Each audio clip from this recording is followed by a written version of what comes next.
Hi, everybody, and welcome to the Friday edition of Moohead Radio. I'm your host, A Big and Furry Bovine.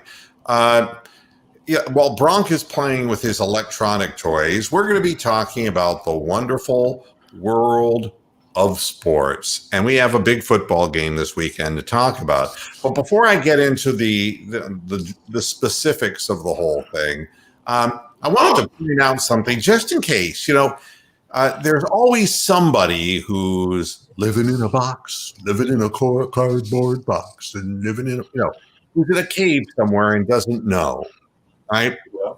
The Masters Golf Tournament has been licensed to CBS since Hector was a pup, all right? And there are no 1 p.m. football games on CBS. And I can see fans, the less sharp guy in the door freaking out, turning on CBS and going, it's like a total blackout where I live, in Spencer, Ohio. And I just pull these cities out of my ass. They really do exist, folks. They really do. Van Wert. Oh my God, we're blacked out in Van Wert. You have been for centuries. Get used to it. But no, everything is Fox. Okay. Yep. So don't freak out. The Cleveland Browns will be on at 1:00, but on your Fox affiliate, not on your CBS affiliate. But it's okay. We're going to get a tandem of Bender and somebody. Yeah, you're not going to get Dick Stockton and Matt Millen. Woohoo! Oh boy, I'd rather have Bender personally. Bite my shiny metal ass. God. All right. So, and again, before we start talking about the game, this time I thought I would do something because I was not the sharpest knife in the drawer. When I don't prepare for a program very well, I get mad at myself. All right. And I didn't the last game show on, Friday. So here we go. The weather in Cleveland is an 80% chance of rain with winds from the southwest from 25 to 32 miles an hour with an occasional gust over 50 miles per hour, a high of 54 degrees. The rain will mostly be in the morning, but we've got another one. Wait a minute. Here comes another one. All right, for Monty Python fans. So that's and now that. for something completely different. Yeah, a game with no wind. I mean, so anything we talk about, remember, the course of this program is probably, and no politics involved, is trumped by the weather. I mean, again, what the Browns want to do versus what they'll be able to do will be two different things. What I do hope is that we will offensively play like we did in the second half of the Raiders game more than the first half and be able to at least mix some of what we're doing. And there are reasons for that. First of all, you want Nick Chubb to run the football, and he is, by all accounts, going to play on Sunday. However, he is coming off of an injury, and you're not going to give him a heavy workload, even though you would like to be able to in inclement weather like this. It's not going to be the rain. It's going to be the wind that's going to fuck up the forward pass. Now, on the surface, that would appear to be to the advantage of the Cleveland Browns. They're playing a team that's giving up an average of 159 yards per game on the ground. And the field will be soggy. That will play a little bit of a thing as far as blocking and trying to play defense. Now, Greg, again, what has happened is the game is on as we stand now.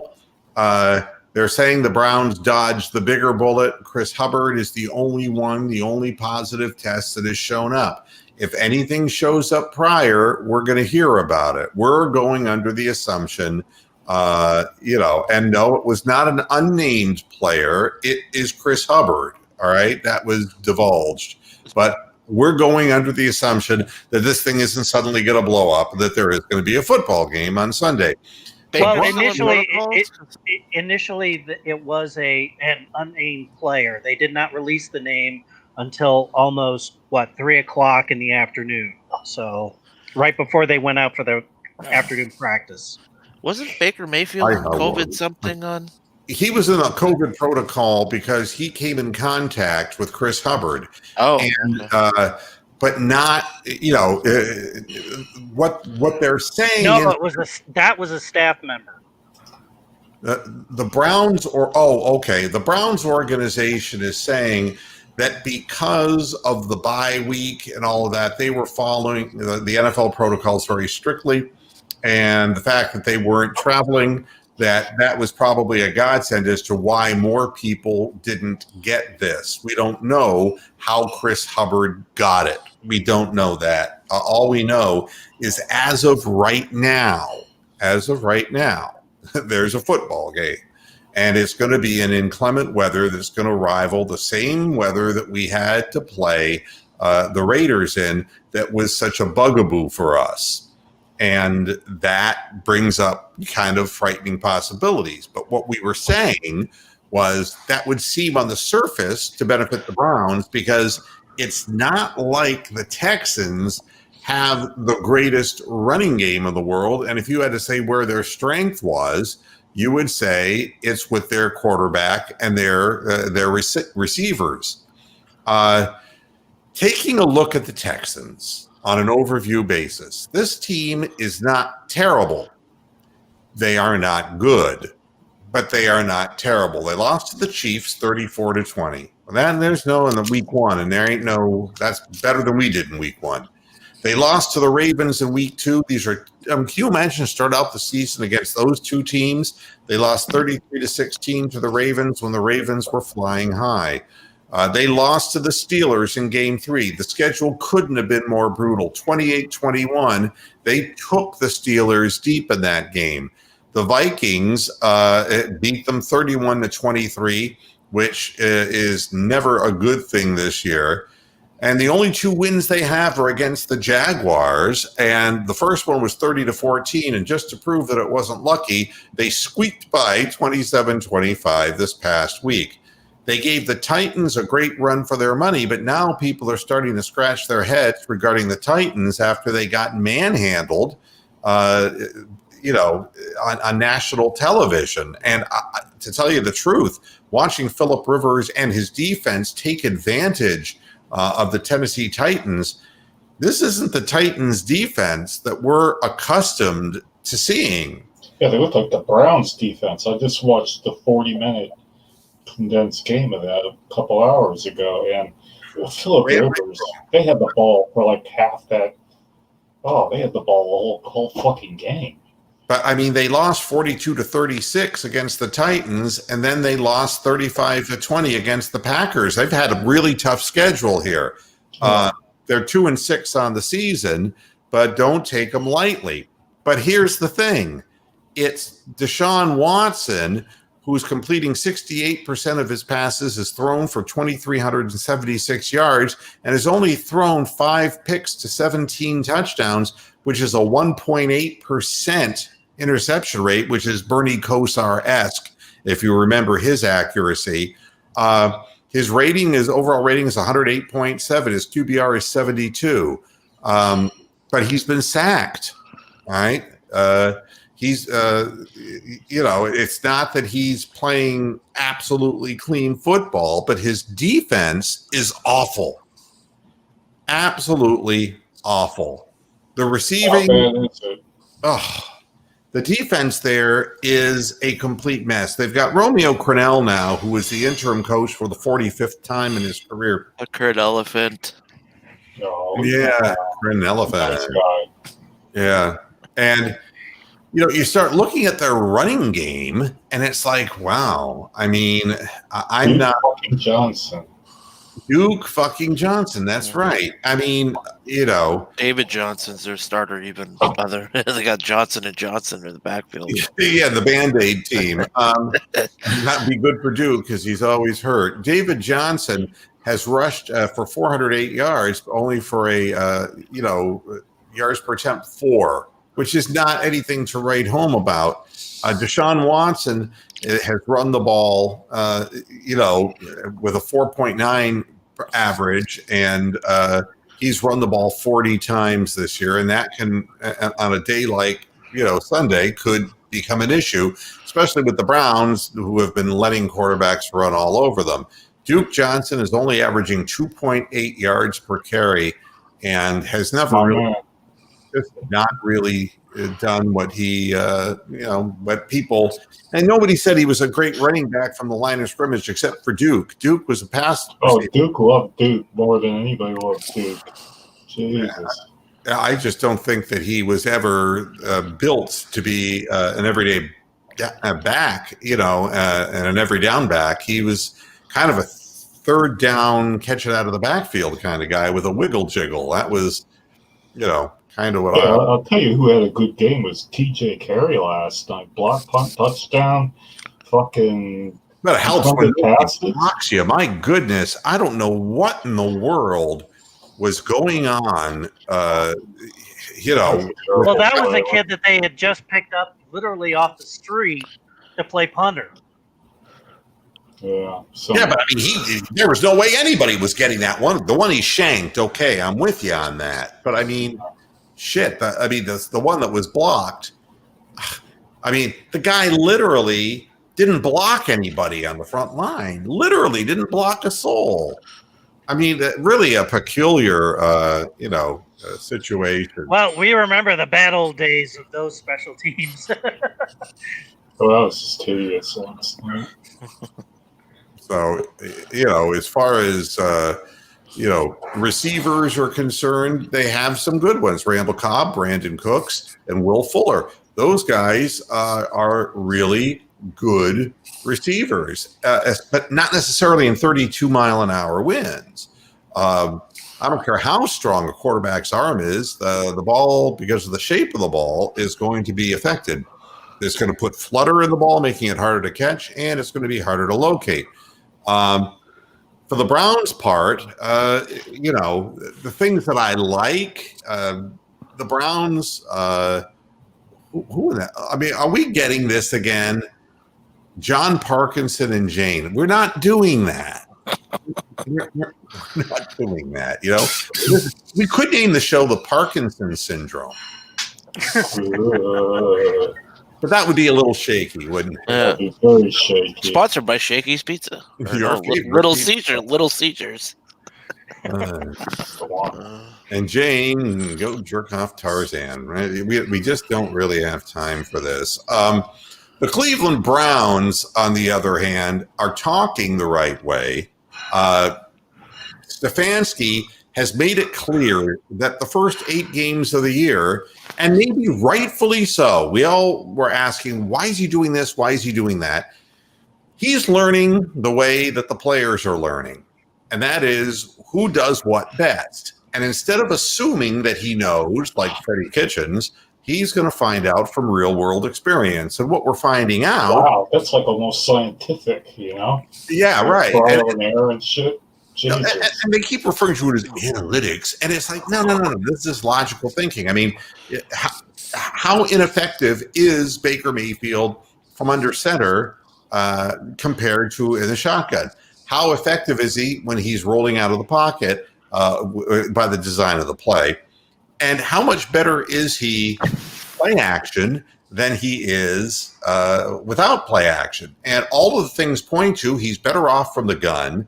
And without necessarily the play action, and is effective when they run plays that allow his receivers to kind of run drag patterns, and that's not dressed like a woman, so don't go there. Things where receivers drag their man across the field, that's something that Jarvis Landry can do very well. And and the guys catch the ball pretty well. Higgins is the same way. We don't have any vertical threats really right now, but our tight ends also can run drag patterns. And very often that's what happens when Baker, off of play action, will roll in a specific way. So it's good to hear that the Browns are paying attention to what their guys do and what they cannot do, and they're going to implement more of it the second half of the season. But like we talked about with the Raiders, there comes a time where all the great game planning in the world comes down to, to the 1 yard line in the Super Bowl where it's freezing cold and Bart Starr runs a sneak. It comes down to muscle, brawn over brain. At some point, these types of games in this type of weather come down to who wants it more in the trenches. And the Raiders really wanted it a lot more than the Browns. We've got to take this to a team that really is 2-6 and probably is looking to get better draft picks out of the course of a losing season. And we've got to take it to them, and we got to take it to them early. We got to play physical football, but we can't be afraid to throw the football. We cannot be afraid to run patterned offenses that are good, solid percentage throws. We cannot just eliminate it from our game, because what will happen is you're going to end up with Kareem Hunt running a lot of balls from the line of scrimmage because maybe Nick Chubb is not quite ready to carry the ball 20-plus times. So that's a concern that I have. But, I think that the other thing is the Browns' defense. We'll get to that in just a minute. I see, I'm just looking at the chat room here. And Paul Horning, the Playboy, Paul Horning, the Golden Boy, dead at 84. And, it's what bothers me about all of this stuff is it said Paul Horning, former Green Bay Packer, dies at 84. And then the second line was, he had dementia. And it's like, if I hear that one more time, it's like, of course he did. He played fucking football, in an era with terrible helmets. The thing is that you never heard about that stuff back then because then there wasn't a name for it. And to be very honest, nobody even cared about what happened to the players. Nobody knew that Gale Sayers had dementia. Nobody cares about the guys who played in the 50s and the 60s, the Bronco Nagurski type guys, the guys who were the old timers. The Mike Ditkas of the world and the Jim Otto. Yeah, Jim Otto. There's a horrible thing. Horrible thing. They have Iron Man at center, right? Yeah. Just a horrible thing. And why was I said Ditka, but I was thinking Butkus, people, who were just big time hitters. And even though the game was slower then, damn well that there are people who were succumbing to encephalopathy, and we just never heard about them because they weren't covered. The hits, it may have been the slower game, but the hits were way more fucking vicious. When you're talking about the clotheslines and the other the head slap and all the other things that they used to get away with, that everything would get you ejected now. Yeah, and piling on and picking up fumbles and getting squished on the pile. There was a lot of shit that went on back then. Conrad Dobler. There's another name for you. That guy he couldn't walk by the time he had so many operations. So yeah, Paul Horning dead at 84, but really dead at 75 because the duration of dementia is such that, it's claiming people, younger and younger today, just because the equipment, which they say is better equipment, but these players are launching themselves, running faster, they're heavier, they're faster, and they're launching themselves. The physics of the game lends itself to worse and faster developing brain encephalopathy. So, the Browns should have success running between the tackles. Depends how much rain falls, what kind of condition the field is in. We do have our best offensive line. out there, assuming that Wyatt Teller doesn't grab his calf muscle, go, "Ooh, my leg," you know. Well, Assuming now they don't have Chris Hubbard to put in there though. that's the either. concern. The depth is gone. Because it would be Kendall Lamb or what the fuck is the other guy's name? Oh, I can't think of him. And But he's anyway, really Kendall Lamb would be That'd be a bad choice. yeah. So bad. Yeah.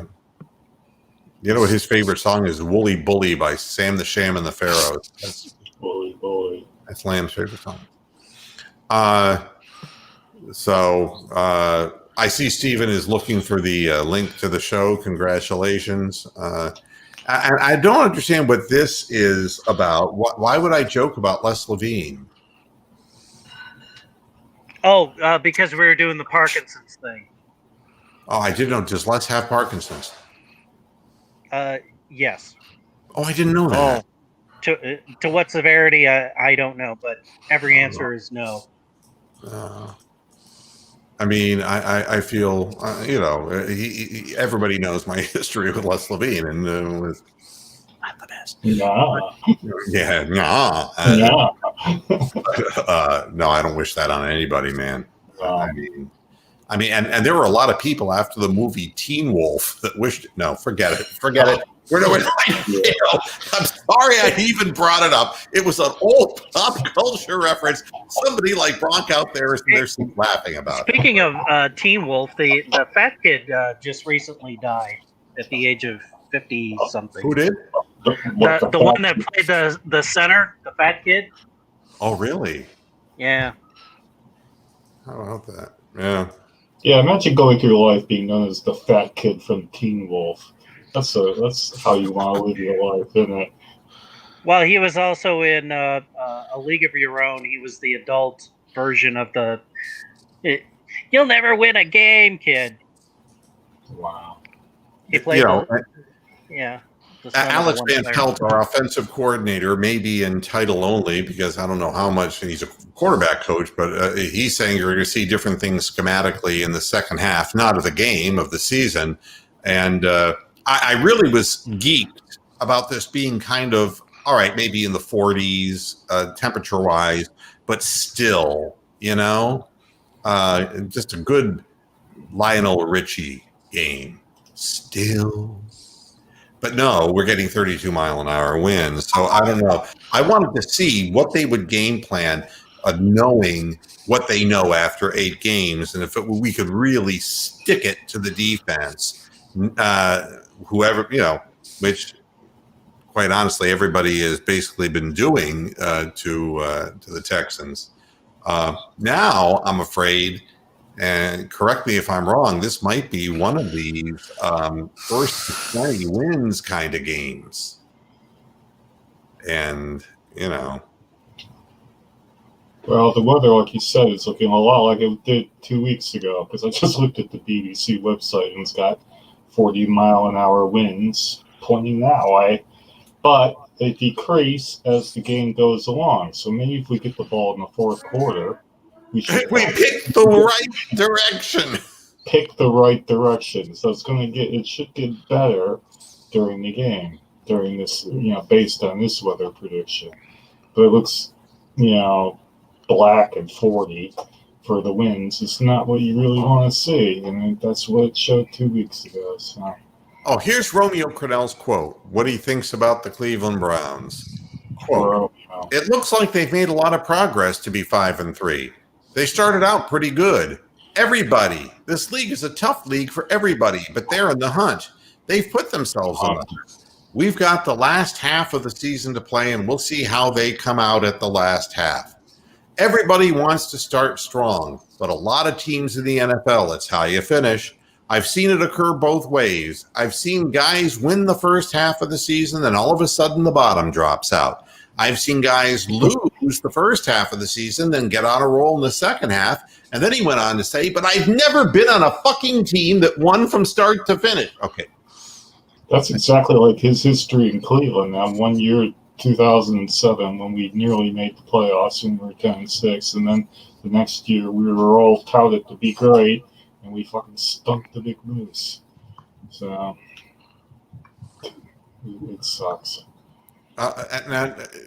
Here, this is more of the Romeo Crennel press conference quotes. This is the first time, other than the visit I had pre-draft, I've been in Cleveland. What?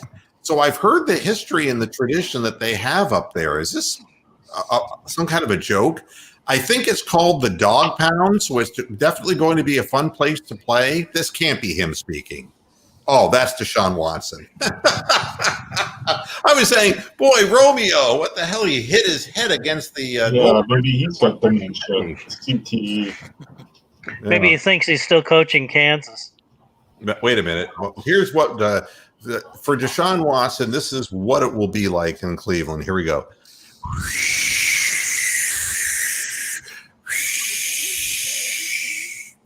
All right.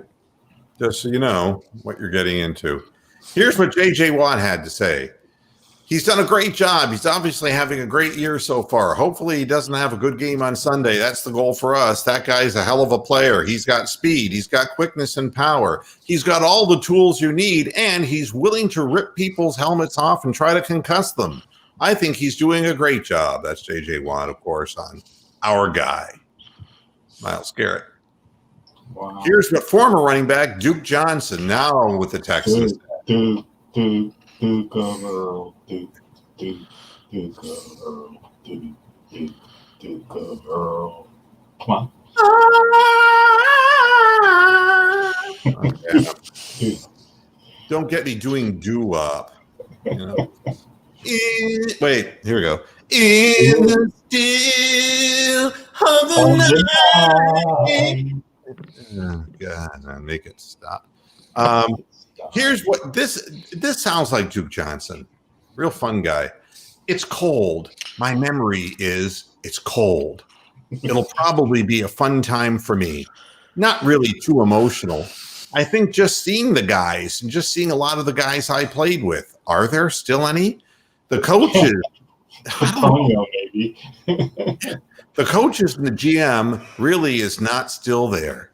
The GM now was there when I was there. So there are still guys there that I was part of. It'll be great just to go back and see everybody. Wow. Yeah. I mean, I'm coming in with my 2.8 yards per carry, and I'm going to show them. Better look out. Better look out. I mean, these guys come in like this, but there's a grudge. You know there's a grudge with Duke Johnson because he honestly felt that he was done wrong in Cleveland. And, you know, honestly. Yeah, he didn't realize he sucked. I wouldn't say that he sucks. I'd say that he's kind of limited in what he could do. And he was ordinary. Come on. We didn't have room for a third down back when we didn't have starting backs. You know what I mean? Now we've got two great backs, and having a third down back, Kareem can play that role. You don't need a guy like that. But back then when he played in Cleveland, a lot of teams had specialized third down running backs. Oh, I mean, Michael LaFont was better than Duke Johnson. Come on. Well, now you're splitting hairs. Steven's backstage, by the way, Mo. Mike. Oh, somebody. Oh, Steven is. Oh, okay. Hi, Steven. How you doing, man? Hey. Oh, my God.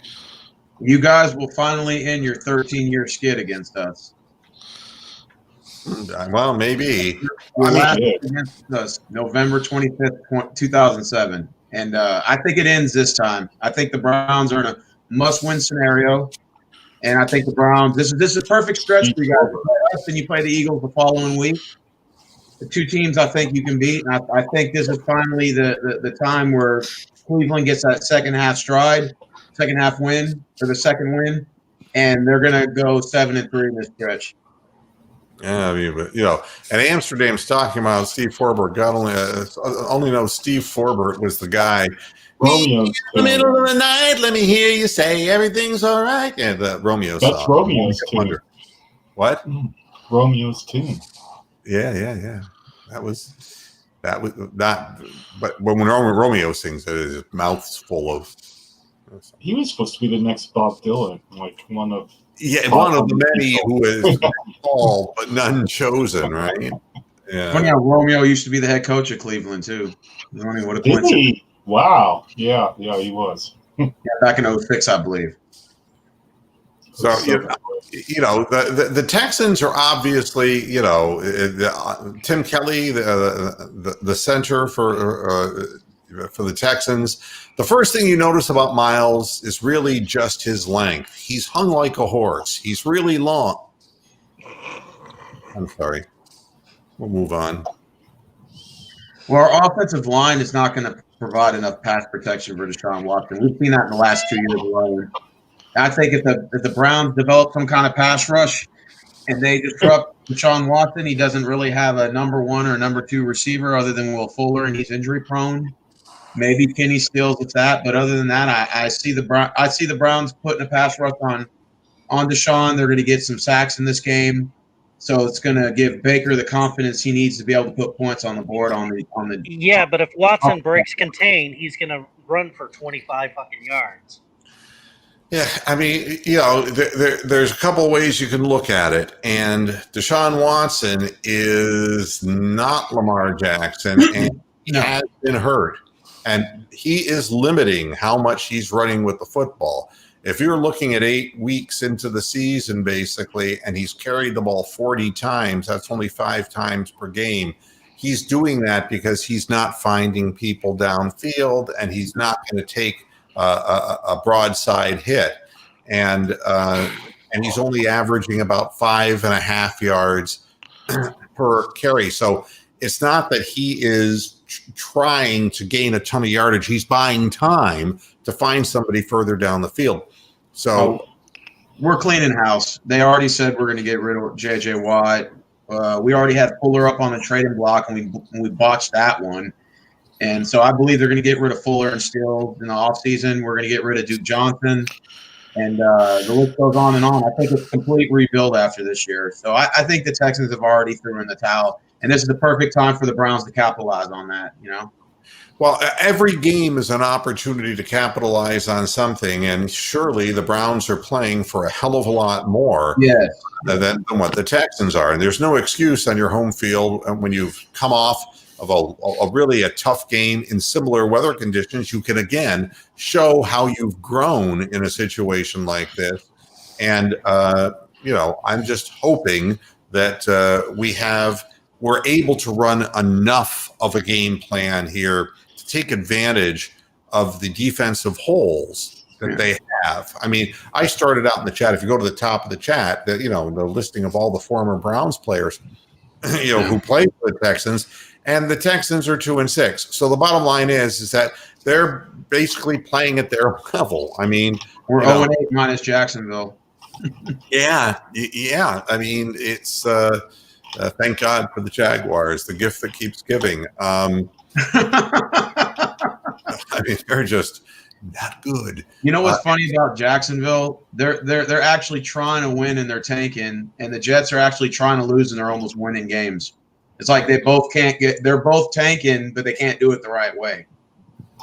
Yeah, I mean, we got Jarvis Landry really, psyched up to play. Yeah. It's going to be a little of a different type of thing. I mean, you're going to have a lot of crossing patterns, a lot of what I was saying, drag patterns. You're going to, when you throw the football, it's not going to be, long sideline passes and, unless we get to a point where we're behind far enough that we have to resort to that, what you want to do in a game like this is in your first possession is to be able to really jam it down somebody's throat. And honestly, watching the Colts manhandle the Titans, it was apparent to me, and it was very similar to what I saw with the us and the Raiders.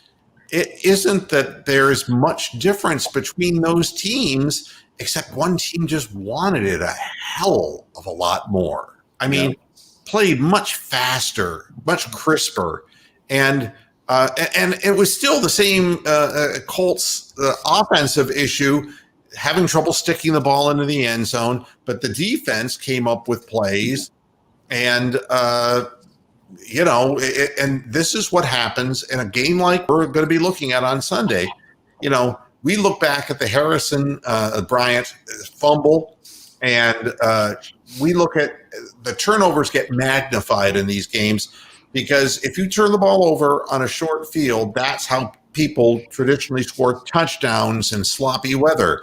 Trying to drive the ball 75, 80 yards, it's a very difficult thing to do. And then trying to kick in 32 to 35 mile an hour wind is an even harder thing to do. So, turnovers are going to be extremely important in this game. And, you got to secure the football. And J.J. Watt is an omnipresent threat, just as Myles Garrett is an omnipresent threat. And these things, it's up to the people to block these people. And I would suggest that the Browns run at J.J. Watt. Just keep running at J.J. Watt, because you don't want him in a situation where he can tee off. You want to wear him down if you possibly can.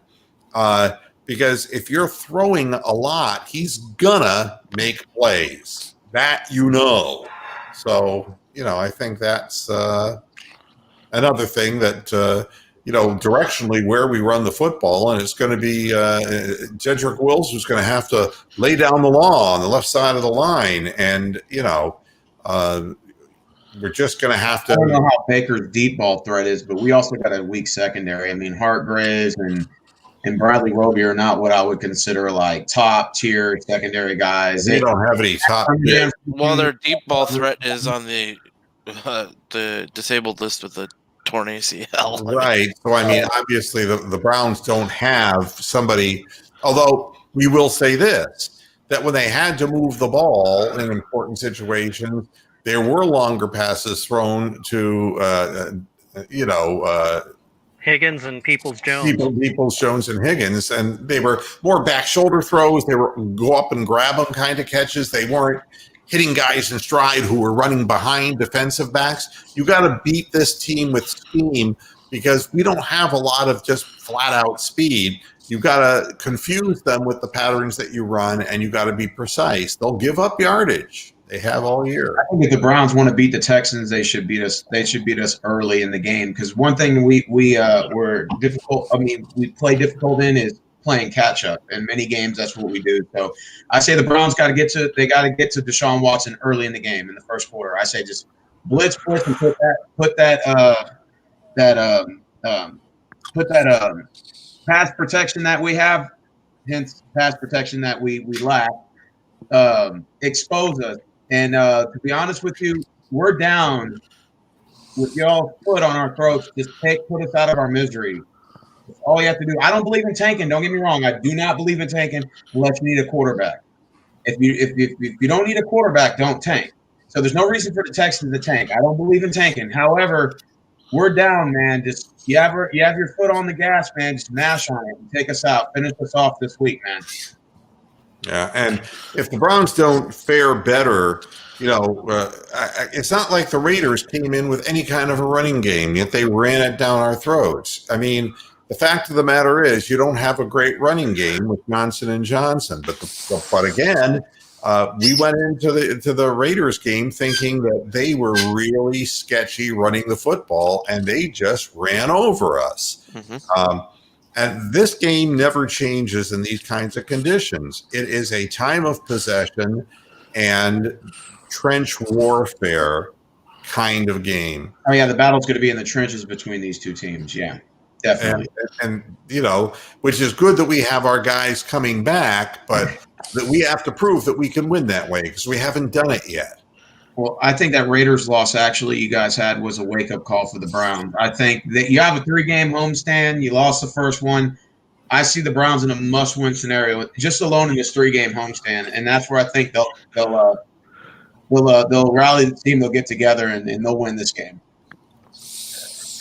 All right, here we go. We're going to start with predictions on this game, and just be aware, Stephen, if you didn't catch the beginning of the program, we are looking at 54 degrees, but rain prior and maybe in the early stages of the game, but winds 25 to 32 miles an hour with gusts going to 50 miles per hour because of lake effect. Now, This is the kind of day that would have been a horrible snowy day had it happened a little later in the year.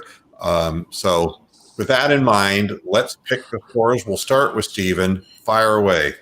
Okay, without the weather effects, I would have said the score was 37-20, but now I have to adjust that score just a little bit. I'm going to say the Browns win 23-13. All right. Tony the Cat.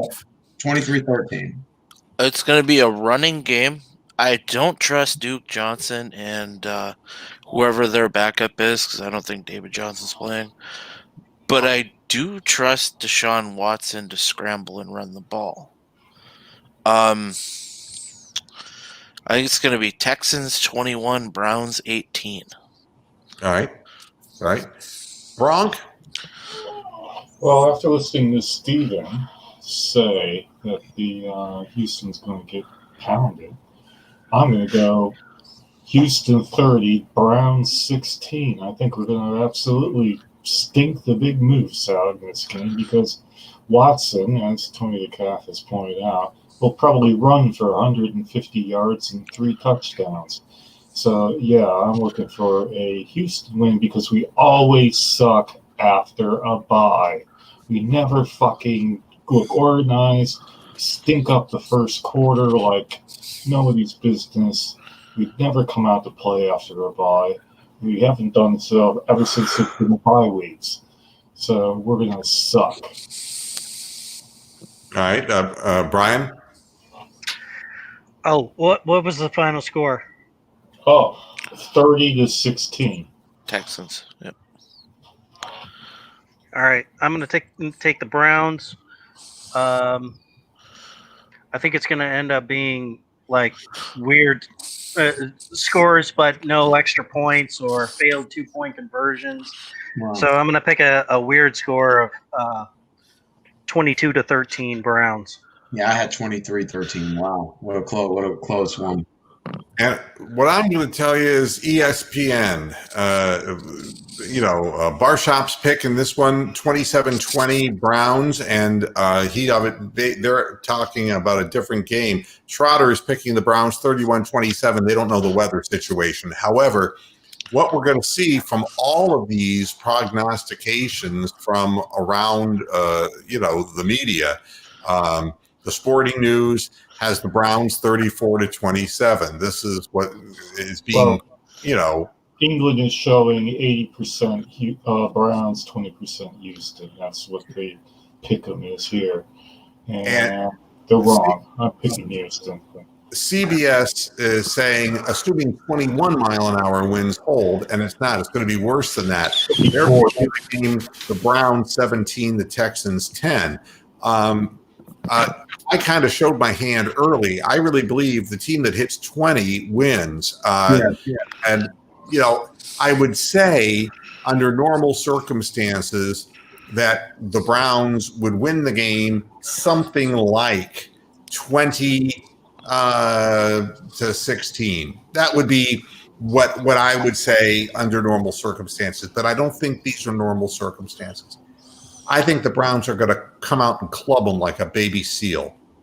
And I'm going to go out on a limb, and I'm going to say that the Browns are going to run up points in this game because of turnovers and because of getting their hands on the ball and short fields. Yes, Bronk.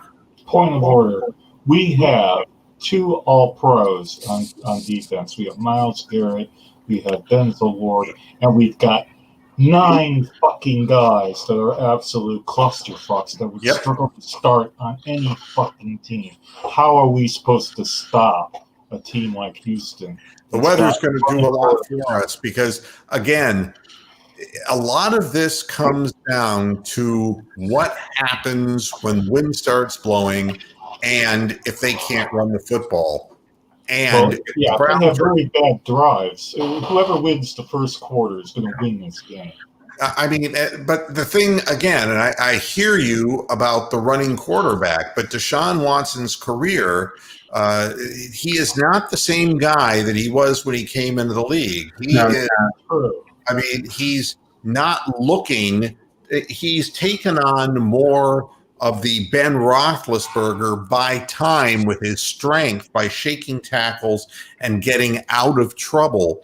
to find people as opposed to being a first option. And I don't think the Texans want to experience life with him getting speared and getting hurt, because then they got nothing behind him that could do anything. Well, Steven, what's your offensive line like? Can they block? Not that good. I think Deshaun Watson led the league in sacks last year, didn't he? He got sacked the most times, if I'm correct. Yeah. He's been hit a lot this year, too. Oh, yeah, this year as well. The offensive line is terrible. That's what I said. Put the pass rush on Deshaun Watson. And, I'm looking, and I really hate this site. I don't like Pro Football Reference for this kind of stuff, so I really don't have sack statistics. Do you know how many times he's been sacked, Deshaun Watson, this year?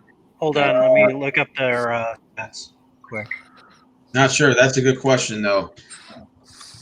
Because, he's now getting at a point into his career where, you don't want to get throttled out there. If the Browns can run the football and get ahead in this game and then just stuff the two Johnsons, it's going to put the weight on Deshaun's, Watson's, it's going to put a huge load on his shoulders that he's going to have to either go back and throw and risk himself back there, or he's going to then have to break containment and run, and that could risk his health right there. He's been sacked 24 times for 130 yards. That's a lot. And he was sacked 62 last year. In 271 pass attempts. It's a lot. Yeah.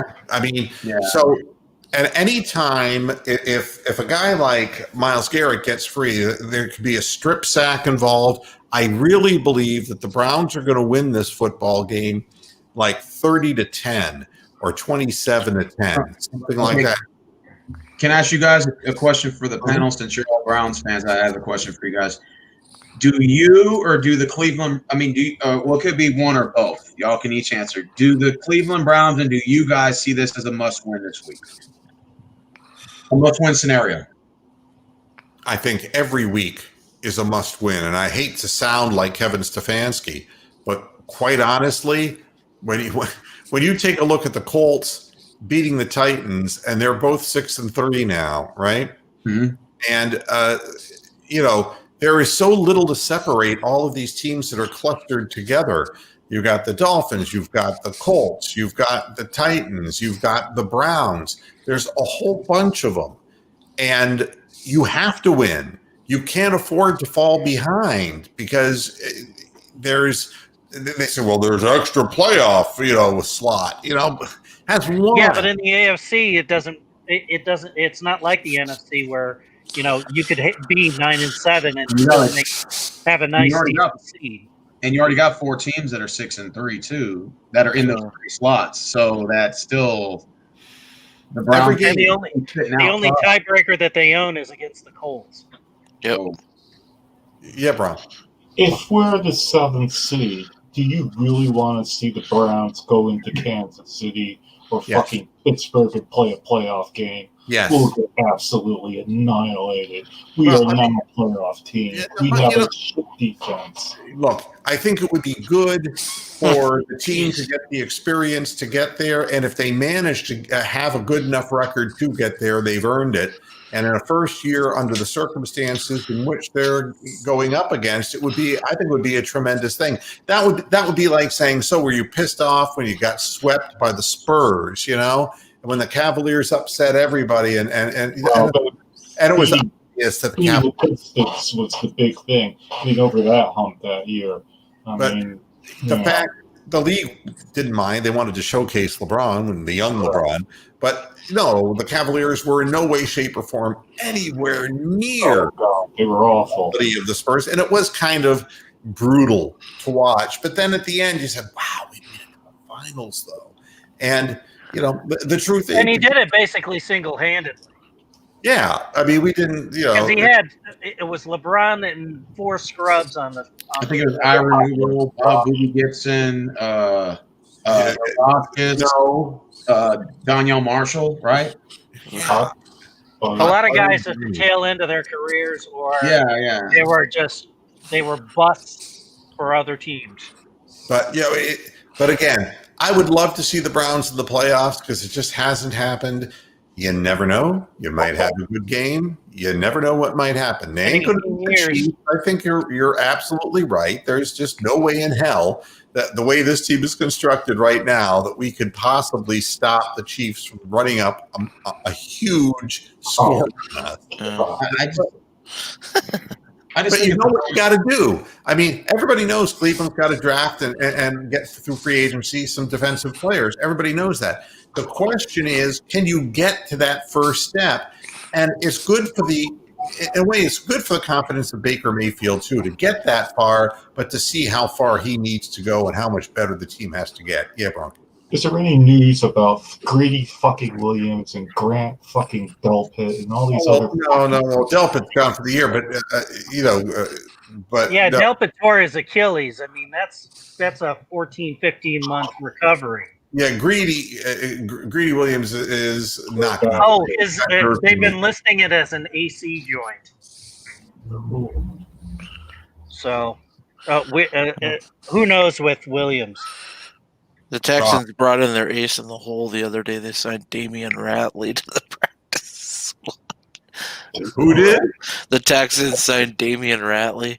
That's where all. So the Giants cut him then. Yep. They got their inside info on the Browns schemes from Damian Ratley. And it's interesting because there are people who are actually in their prognostication saying that the Bengals are really going to give the Steelers hell. So absolutely. So much as when you play somebody, and whether somebody, I never thought that the Colts were going to come in that fucking fired up, man. But they played a really good game. You just don't know. And I just think with the Browns having a 3-game homestand, I think they at least want to go 2. I mean, I know with COVID, you're not really at home, but I still think they need to treat it that way. They still need to. Absolutely. I'm not disagreeing with anything that you're saying. I just don't think it's going to happen. The Browns have more to play for at this time than the Texans do. So I think the Ducks are lined up for the Browns to just put us out of our misery. And I don't believe in tanking by no means, but I think the ball's in the court set for the Browns to win this game this Sunday. That's what we want. I want to see in a game without a hurricane blowing what adjustments that Stefanski and Van Pelt and the organization has put together for the Browns, and how much more cohesive we will look in the second half compared to the first, and whether we're really able to distill the offense. This is a lot of what Freddie Kitchens successfully did, before he became the head coach, was actually distill a playbook down and go to the strengths of what the team actually could do. But then he could only understand about 5 plays. The power went to his head, and he thought he could, that he was some kind of Pied Piper. But the bottom line here is you're there. I'm tired of hearing about what Baker cannot do. The truth of the matter is there are things that all quarterbacks don't do particularly well. There are the few who are just great. And then there's the rest of them. And you either scheme to their strengths or you put them in situations that are untenable. And, for the Browns, they want to make sure that there is a check down for Baker and that they are able to pound into Baker's head. Do not go Brett Favre on us. Just do what you have to do to move the ball forward, to get first downs, and to, don't try to play hero ball. And I think that, and if they call the right set of plays, we have guys who can catch the football. It's that we don't have big game breaker guys, but we have a great running game. And that's going to make those less than fast guys a little bit more effective, because play action will help with the drops of the linebackers, getting deep and finding holes in the middle of the field, which Baker likes to throw to. That's why we have Austin Hooper. That's why we've got Harrison Bryant. And, these guys can catch the ball over the middle. And like I was talking about the patterns that we run, that we drag across the middle of the field. You want to be able to induce those linebackers to take too much of a drive forward so that you can clearly throw over their heads and find holes. Well, Mr. Muhead, what I'm saying, if the Browns hypothetically lost this game and went to 5-4, do you think, based on the past of them being behind in the standings at this point in the season, do you think they'll just give up? Or do you see them having – that's why I say that the Browns need to continue to win at this point. Because I think if they lose, they're going to have that mindset, oh, shit, here we go again, No, I think what the problem is you're confronted with the same puzzle a second time. And this time you're going into weather and you know damn well what you're going into. You've confronted it once and played poorly. Now, again, we talk about this as a season of growth and of maturation, of figuring out what plays to call, because I thought the play calling was pretty shabby against the Raiders. This is an opportunity for everybody to learn from what happened in that last game and try to do better. If they lose and if they fail, then people are going to say, well, Baker can't play in cold weather. Why is he in Cleveland? That's what you're going to hear. But the fact is, I don't know a lot of quarterbacks, unless they were teams that have tremendous running games, who are going to look great in 32-mile-an-hour winds. Just like you're going to find, look at Gostkowski. Why is he missing all these kicks? I don't remember him missing all these kicks. Nope.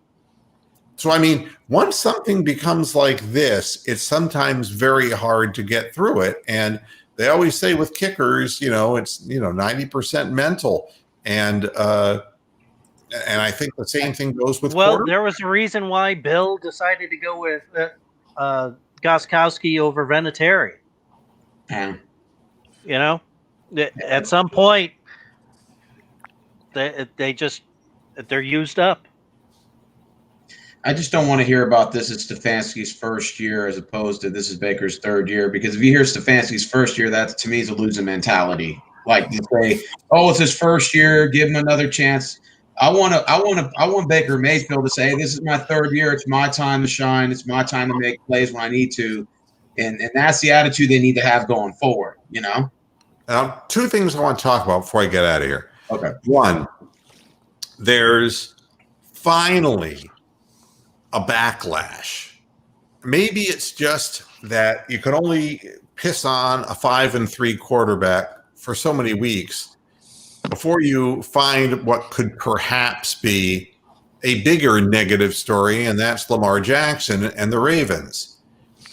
If you didn't read, and again, Lamar Jackson already with his kryptonite comment about Kansas City may not have pleased a lot of people.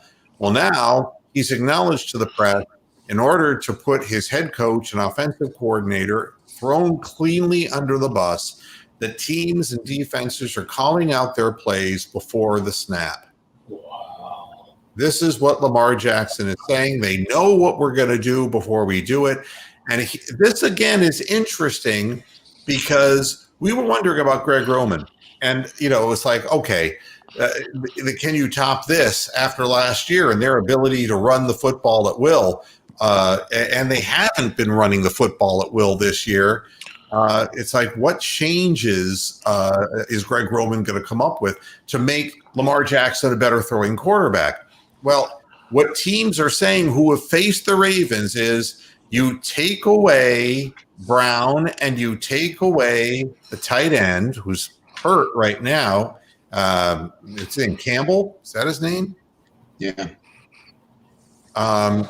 You take away those targets from him, and if they're not running the ball successfully, you're forcing Lamar Jackson then to run or to throw to somebody else, and he's not yet that good. Now, the question is not, oh, he can't win the big game, but the question is Harbaugh the right coach? And there is going to be a lot of issues that people are going to want to develop Lamar Jackson more and beyond Greg Roman's simplistic scheme. And let's face it, early in the year, the Ravens defense was giving them a lot of opportunities. There was a lot of swagger as far as Lamar Jackson was concerned. And now the reality sits in for second-year and third-year quarterbacks in the NFL. One-hit wonders, just like in the music business, in the NFL business. You can go from Scott Mitchell when he was, the Dolphins. You can go to Nick Foles. You can go with so many quarterbacks who had a stretch, a period of time where they really look good. But when the film gets looked at, it's like, it's like watching a magician in super slow motion. It's like, oh, fuck. After I've seen that, I know where where he's pulling the rabbit out from. I see that now. And teams are getting a leg up on the Ravens. So the question now is, can the Ravens counteract what teams are doing? But you never, as a quarterback, what does it serve? What purpose does it serve that people are calling out plays? Because that's exactly what his opponents are going to do just to fuck his head up on the field. You're just exposed to soft white underbelly. That's the first thing that's developing in the league. And nobody is spared. Nobody is spared. And African-American quarterbacks especially are not spared by this league. Oh, I told you, he's a great athlete, but he's not a great quarterback because he doesn't have the necessities up here, Roy Campanella. It's the necessities. Nobody is beyond this type of speculation. The second thing is my not so good buddy, Bill Belichick, who in his most recent press conference has, decided that maybe just like his background, it's more important for him to be defensive than it is to be offensive.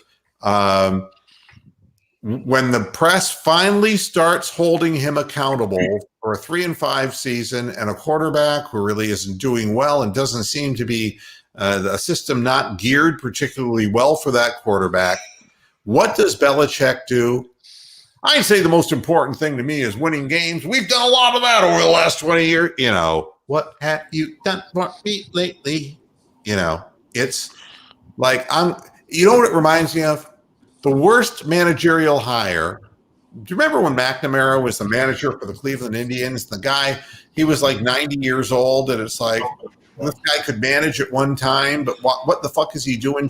He looked like Tim Conway shuffling out to the mound, And now we got Tony La Russa in Chicago, and now La Russa's got nailed on a DUI. And what does he do when he gets arrested? What? Do you know who I am? World Series ring to the cop and says, "Do you know who I am?" And it's like, fuck, that's recent.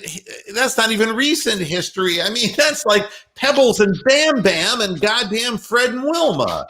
I mean, would you get real? But this is what guys do.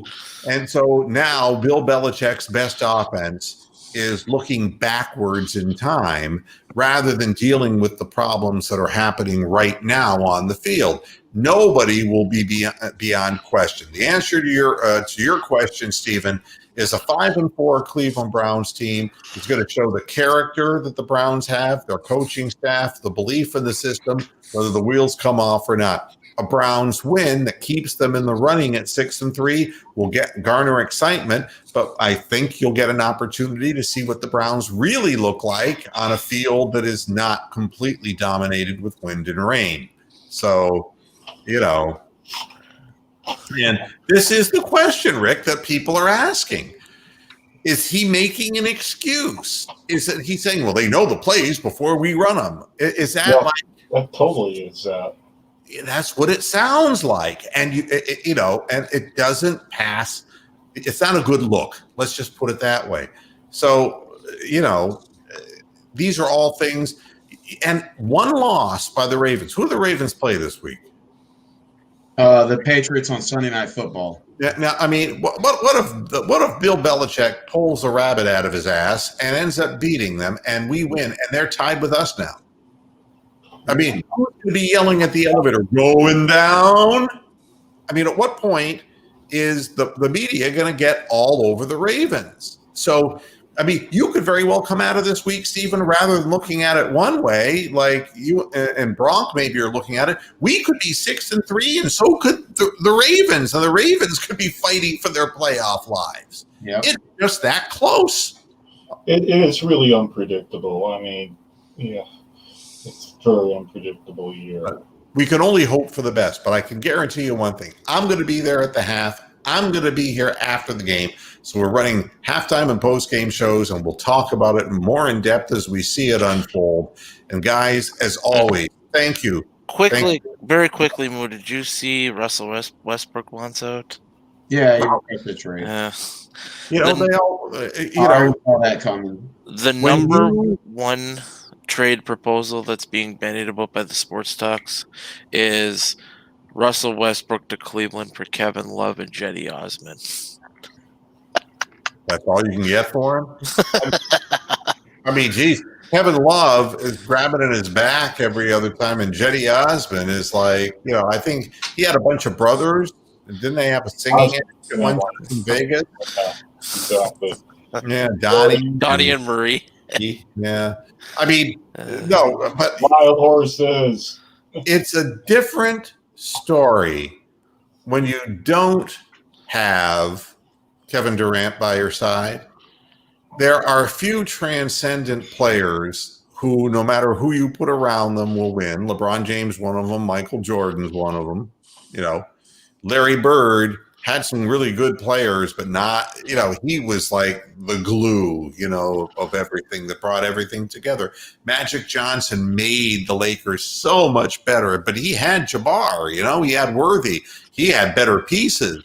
But, people like Harden and Westbrook and folks like that, it's really difficult to carry an NBA team by yourself, and they find this out when they go out on their own. If they get money, they're going to be rich for the rest of their lives, but they're not going to be in the all-time pantheon. They're going to be the Allen Iversons, you see. They're going to be the people who have these great scoring averages. They're going to have like the George Gervin kind of numbers, and people will remember them for being fantastic offensive talents, but they didn't win. They didn't win the big one. So that's how it happens. That doesn't surprise me that, looking for more money. Maybe he wants out. Well, he's not going to end up with there's not very many winning teams in the NBA. So, Yeah, we've gotten a lot of trade offers from him. Knicks, the Pacers, Sixers even jumped in it. Utah. I mean, there's a lot of teams that want him, and anything against to sell tickets. But when you have that guy on your team, there's going to be a lot of drama. Yeah. But I mean, that's the way it is with OBJ. I mean, I'm hoping that the lack of that team will get serious, man, and not have all of this peripheral shit going on. With talent very often. And believe me, you're talking to somebody who hired morning talent on radio stations. And, morning guys and gals were the greatest thing in the world to have was a great morning show. Got your radio station off with big listenership numbers first thing, and you carry those listeners through the day. But I'll tell you honestly, sometimes you'd say to yourself, is this fucking worth it, man? Dealing with some of the characters who were just hard as hell to get along with because egotistically, they were prima donnas. And, Westbrook got trolled so bad by LeBron that he actually wanted to fight him when he left the bubble. He said, I'll be waiting at the hotel for you. And I just said, dude, you let LeBron troll you the entire series. This guy says, you can't hold me, by the way. No one can cover me. And LeBron says, hey, look at the score, dipshit. And we were down by like 30 in game 3. I'm like, dude, that was the stupidest thing. Westbrook's an idiot. And LeBron trolled him, had him dancing. And, he wants out. Let him leave. I don't care. Good riddance. I got to get out of here because I got to eat dinner. Thanks, everybody, for tuning in to this edition. See, I'm sniffing here. And I got this. Is that Joe Banner? Yes. I got the Jewish flower sniffer here. And I know what I'm smelling in here. I thought you were doing the Joe Banner. We haven't seen Joe Banner for a while. Wait a minute. I think I know exactly what. Westbrook and Joel Embiid. That's funny. If they